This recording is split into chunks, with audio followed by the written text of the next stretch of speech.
Gênesis capítulo 43. A fome continuava rigorosa na terra. Assim, quando acabou todo o trigo que os filhos de Jacó tinham trazido do Egito, seu pai lhes disse: voltem e comprem um pouco mais de comida para nós.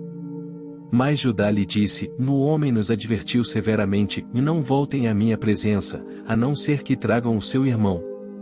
Se enviares o nosso irmão conosco, desceremos e compraremos comida para ti.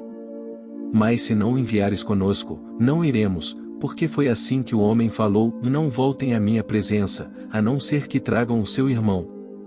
Israel perguntou: por que me causaram esse mal, contando aquele homem que tinha um outro irmão? E lhe responderam: ele nos interrogou sobre nós e sobre nossa família. E também nos perguntou: o pai de vocês ainda está vivo? Vocês têm outro irmão? Nós simplesmente respondemos ao que ele nos perguntou. Como poderíamos saber que ele exigiria que levássemos o nosso irmão? Então disse Judá a Israel: seu pai, deixe o jovem ir comigo e partiremos imediatamente, a fim de que tu, nós e nossas crianças sobrevivamos e não venhamos a morrer. Eu me comprometo pessoalmente pela segurança dele, podes me considerar responsável por ele. Se eu não o trouxer de volta e não o colocar bem aqui na tua presença, serei culpado diante de ti pelo resto da minha vida. Como se vê, se não tivéssemos demorado tanto, já teríamos ido e voltado 2 vezes. Então Israel, seu pai, lhes disse: e se tem que ser assim, que seja. Coloquem alguns dos melhores produtos da nossa terra na bagagem e levem-nos como presente ao tal homem: um pouco de bálsamo, um pouco de mel, algumas especiarias e mirra, algumas nozes de pistache e amêndoas. Levem prata em dobro, e devolvam a prata que foi colocada de volta na boca da bagagem de vocês. Talvez isso tenha acontecido por engano. Peguem também o seu irmão e voltem àquele homem. Que o Deus Todo-Poderoso lhes conceda misericórdia diante daquele homem, para que ele permita que o seu outro irmão e Benjamim voltem com vocês. Quanto a mim, se ficar sem filhos ficarei. Então os homens desceram ao Egito, levando o presente, prata em dobro e Benjamim, e foram à presença de José. Quando José viu Benjamim junto com eles, disse ao administrador de sua casa: leve estes homens à minha casa, mate um animal e prepare-o, eles almoçarão comigo ao meio-dia. Ele fez o que lhe for ordenado e levou-os à casa de José. Eles ficaram com medo quando foram levados à casa de José, e pensaram: trouxeram-nos aqui por causa da prata que foi devolvida às nossas bagagens na primeira vez.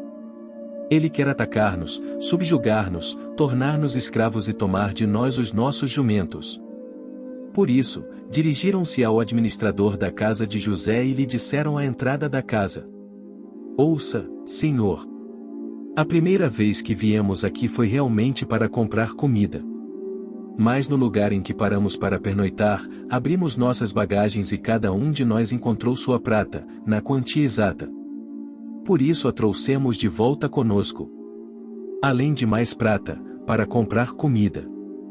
Não sabemos quem pôs a prata em nossa bagagem. Fiquem tranquilos, disse o administrador. Não tenham medo. O seu Deus, o Deus de seu pai, foi quem lhes deu um tesouro em suas bagagens, porque a prata de vocês eu recebi. Então soltou Simeão e o levou à presença deles. Em seguida os levou à casa de José, deu-lhes água para lavarem os pés e forragem para os seus jumentos. Eles então prepararam o presente para a chegada de José ao meio-dia, porque ficaram sabendo que iriam almoçar ali. Quando José chegou, eles o presentearam com o que tinham trazido e curvaram-se diante dele até o chão. Ele então lhes perguntou como passavam e disse em seguida: como vai o pai de vocês, o homem idoso de quem me falaram? Ainda está vivo? Eles responderam: teu servo, nosso pai, ainda vive e passa bem. E se curvaram para prestar-lhe honra. Olhando ao redor e vendo seu irmão Benjamim, filho de sua mãe, José perguntou: é este o irmão caçula de quem me falaram? E acrescentou: Deus lhe conceda graça, meu filho. Profundamente emocionado por causa de seu irmão, José apressou-se em sair à procura de um lugar para chorar, e entrando em seu quarto, chorou. Depois de lavar o rosto, saiu e, controlando-se, disse: sirvam a comida. Serviram a ele em separado dos seus irmãos e também dos egípcios que comiam com ele, porque os egípcios não podiam comer com os hebreus, pois isso era sacrilégio para eles. Seus irmãos foram colocados à mesa perante ele por ordem de idade, do mais velho ao mais moço, e olhavam perplexos uns para os outros. Então lhe serviram da comida da mesa de José, e a porção de Benjamim era 5 vezes maior que a dos outros. E eles festejaram e beberam à vontade. Gênesis capítulo 44. José deu as seguintes ordens ao administrador de sua casa: encha as bagagens desses homens com todo o mantimento que puderem carregar e coloque a prata de cada um na boca de sua bagagem. Depois coloque a minha taça, a taça de prata, na boca da bagagem do caçula, juntamente com a prata paga pelo trigo. E ele fez tudo conforme as ordens de José. Assim que despontou a manhã, despediram os homens com os seus jumentos. Ainda não tinham se afastado da cidade, quando José disse ao administrador de sua casa: vá atrás daqueles homens, quando os alcançar, diga-lhes: por que retribuíram o bem com o mal? Não é esta a taça que o meu senhor usa para beber e para fazer adivinhações? Vocês cometeram grande maldade. Quando ele os alcançou, repetiu-lhes essas palavras. Mas eles lhe responderam: por que o meu senhor diz isso? Longe dos seus servos fazer tal coisa. Nós lhe trouxemos de volta, da terra de Canaã, a prata que encontramos na boca de nossa bagagem. Como roubaríamos prata ou ouro da casa do seu senhor? Se algum dos seus servos for encontrado com ela, morrerá, e nós, os demais, seremos escravos do meu senhor. E disse ele: concordo. Somente quem for encontrado com ela será meu escravo, ou os demais estarão livres. Cada um deles descarregou depressa a sua bagagem e abriu-a. O administrador começou então a busca, desde a bagagem do mais velho até a do mais novo. E a taça foi encontrada na bagagem de Benjamim. Diante disso, eles rasgaram as suas vestes. Em seguida, todos puseram a carga de novo em seus jumentos e retornaram à cidade. Quando Judá e seus irmãos chegaram à casa de José, ele ainda estava lá. Então eles se lançaram ao chão perante ele. E José lhes perguntou: o que foi que vocês fizeram? Vocês não sabem que um homem como eu tem poder para adivinhar? Respondeu Judá: o que diremos a meu senhor? Que podemos falar? Como podemos provar nossa inocência? Deus trouxe à luz a culpa dos teus servos. Agora somos escravos do meu senhor, como também aquele que foi encontrado com a taça. Disse, porém, José: longe de mim fazer tal coisa. Somente aquele que foi encontrado com a taça será meu escravo. Os demais podem voltar em paz para a casa do seu pai. Então Judá dirigiu-se a ele, dizendo: por favor, meu senhor, permite-me dizer-te uma palavra. Não se acenda a tua ira contra o teu servo, embora sejas igual ao próprio Faraó. Meu senhor perguntou a estes seus servos se ainda tínhamos pai e algum outro irmão. E nós respondemos: temos um pai já idoso, cujo filho caçula nasceu-lhe em sua velhice. O irmão deste já morreu, e ele é o único filho da mesma mãe que restou, e seu pai o ama muito. Então disseste a teus servos que o trouxessem a ti para que os teus olhos pudessem vê-lo. E nós respondemos a meu senhor que o jovem não poderia deixar seu pai, pois, caso o fizesse, seu pai morreria. Todavia disseste a teus servos que se o nosso irmão caçula não viesse conosco, nunca mais veríamos a tua face. Quando voltamos a teu servo, a meu pai, contamos-lhe o que o meu senhor tinha dito. Quando o nosso pai nos mandou voltar para comprar um pouco mais de comida, nós lhe dissemos: só poderemos voltar para lá, se o nosso irmão caçula for conosco. Pois não poderemos ver a face daquele homem, a não ser que o nosso irmão caçula esteja conosco. Teu servo, meu pai, nos disse então: vocês sabem que minha mulher me deu apenas 2 filhos. Um deles se foi, e eu disse: com certeza foi despedaçado. E até hoje, nunca mais o vi. Se agora vocês também levarem este de mim, e algum mal lhe acontecer, a tristeza que me causarão fará com que os meus cabelos brancos desçam à sepultura. Agora, pois, se eu voltar a teu servo, a meu pai, sem levar o jovem conosco, logo que meu pai, que é tão apegado a ele, perceber que o jovem não está conosco, morrerá. Teus servos farão seu velho pai descer seus cabelos brancos à sepultura com tristeza. Além disso, teu servo garantiu a segurança do jovem a seu pai, dizendo-lhe: e se eu não o trouxer de volta, suportarei essa culpa diante de ti pelo resto da minha vida. Por isso agora te peço, por favor, deixa o teu servo ficar como escravo do meu senhor no lugar do jovem e permite que ele volte com os seus irmãos. Como poderei eu voltar a meu pai sem levar o jovem comigo? Não. Não posso ver o mal que sobreviria a meu pai.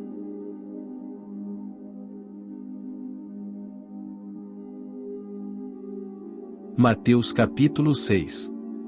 Tenham cuidado de não praticar suas obras de justiça diante dos outros para serem vistos por eles.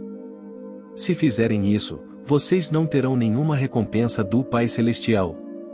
Portanto, quando você der esmola, não anuncie isso com trombetas, como fazem os hipócritas nas sinagogas e nas ruas, a fim de serem orados pelos outros. Eu lhes garanto que eles já receberam sua plena recompensa. Mas quando você der esmola, que a sua mão esquerda não saiba o que está fazendo a direita. De forma que você preste a sua ajuda em segredo. E seu pai, que vê o que é feito em segredo, o recompensará. E quando vocês orarem, não sejam como os hipócritas. Eles gostam de ficar orando em pé nas sinagogas e nas esquinas, a fim de serem vistos pelos outros. Eu lhes asseguro que eles já receberam sua plena recompensa. Mas quando você orar, vá para seu quarto, feche a porta e ore a seu pai, que está no secreto. Então seu pai, que vê no secreto, o recompensará. E quando orarem, não fiquem sempre repetindo a mesma coisa, como fazem os pagãos. Eles pensam que por muito falarem serão ouvidos. Não sejam iguais a eles, porque o seu pai sabe do que vocês precisam, antes mesmo de o pedirem. Vocês, orem assim: Pai nosso, que estais nos céus. Santificado seja o teu nome. Venha o teu reino, seja feita a tua vontade, assim na terra como no céu. Dá-nos hoje o nosso pão de cada dia. Perdoa as nossas dívidas, assim como perdoamos aos nossos devedores. E não nos deixes cair em tentação, mas livra-nos do mal, porque teu é o reino, o poder e a glória para sempre. Amém. Pois se perdoarem as ofensas uns dos outros, o Pai Celestial também lhes perdoará. Mas se não perdoarem uns aos outros, o Pai Celestial não lhes perdoará as ofensas. Quando jejuarem, não mostrem uma aparência triste como os hipócritas, pois eles mudam a aparência do rosto a fim de que os homens vejam que eles estão jejuando. Eu lhes digo verdadeiramente que eles já receberam sua plena recompensa. Ao jejuar, ponha óleo sobre a cabeça e lave o rosto. Para que não pareça aos outros que você está jejuando, mas apenas a seu pai, que vê no secreto. E seu pai, que vê no secreto, o recompensará. Não acumulem para vocês tesouros na terra, onde a traça e a ferrugem destroem, e onde os ladrões arrombam e furtam. Mas acumulem para vocês tesouros no céu, onde a traça e a ferrugem não destroem, e onde os ladrões não arrombam nem furtam. Pois onde estiver o seu tesouro, aí também estará o seu coração. Os olhos são a candeia do corpo. Se os seus olhos forem bons, todo o seu corpo será cheio de luz. Mas se os seus olhos forem maus, todo o seu corpo será cheio de trevas. Portanto, se a luz que está dentro de você são trevas, que tremendas trevas são! Ninguém pode servir a dois senhores, pois odiará a um e amará o outro, ou se dedicará a um e desprezará o outro. Vocês não podem servir a Deus e ao dinheiro. Portanto eu lhes digo, não se preocupem com suas próprias vidas, quanto ao que comer ou beber, nem com seus próprios corpos, quanto ao que vestir. Não é a vida mais importante do que a comida, e o corpo mais importante do que a roupa? Observem as aves do céu, não semeiam nem colhem nem armazenam em celeiros, contudo, o Pai Celestial as alimenta. Não têm vocês muito mais valor do que elas? Quem de vocês, por mais que se preocupe, pode acrescentar uma hora que seja a sua vida? Por que vocês se preocupam com roupas? Vejam como crescem os lírios do campo. Eles não trabalham nem tecem. Contudo, eu lhes digo que nem Salomão, em todo o seu esplendor, vestiu-se como um deles. Se Deus veste assim a erva do campo, que hoje existe e amanhã é lançada ao fogo, não vestirá muito mais a vocês, homens de pequena fé? Portanto, não se preocupem, dizendo, o que vamos comer? Ou o que vamos beber? Ou o que vamos vestir? Pois os pagãos é que correm atrás dessas coisas, mas o Pai Celestial sabe que vocês precisam delas. Busquem, pois, em primeiro lugar o reino de Deus e a sua justiça, e todas essas coisas lhes serão acrescentadas. Portanto, não se preocupem com o amanhã, pois o amanhã se preocupará consigo mesmo. Basta a cada dia o seu próprio mal.